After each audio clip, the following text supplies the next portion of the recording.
for today, the invitation is to consider that metta could be explored in so many different ways. Of course, the practice of metta, cultivating loving kindness, as many of you have witnessed, both with happy hour, so many different ways I explore it, I offer it in creative ways, as well as Diana offers it, and also different teachers. So there's so many different ways. There's not one way to practice metta.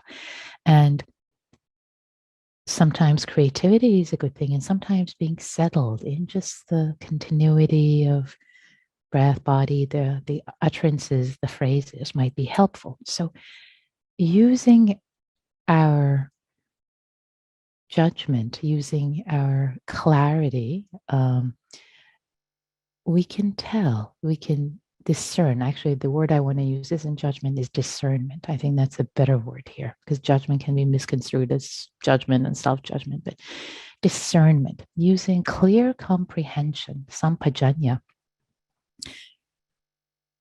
Discernment, we can discern what is the appropriate way, perhaps for a given time, to which tool in the tool bag to use for both different practices and different practices of metta. So the particular practice that I want to highlight tonight is metta as non-doing. Interesting. What does she mean? Metta as non-doing. How can non-doing be metta? It can be. So in the following way. So sometimes, and again, it really depends on our discernment, discerning what is appropriate. So think of times when you've been with a friend, perhaps, and maybe the friend has been upset or suffering, and all they want you to do is for you to listen. Just hold presence, listen. Just hold presence with patience, with metta, with care.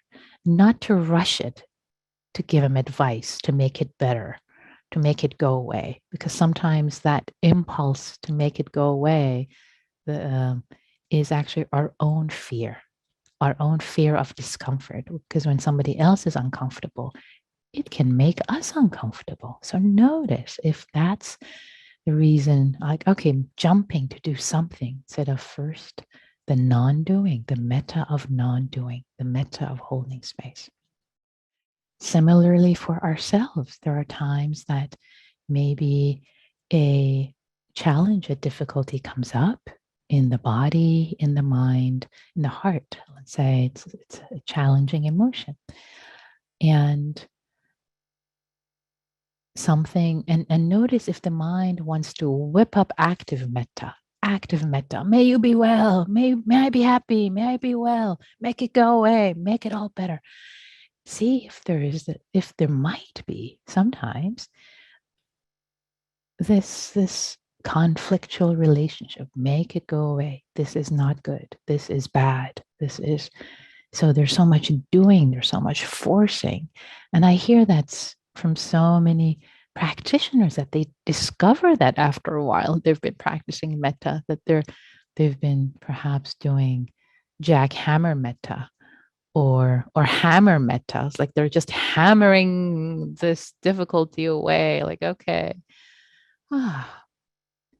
So it's good to be aware, to know with discernment what is appropriate.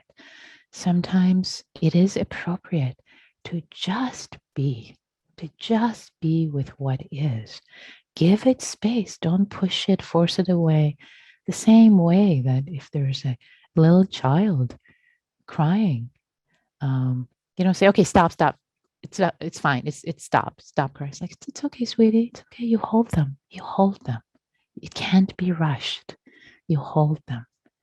It's the metta that shows up with patience, with non-doing, with clear awareness, clear presence.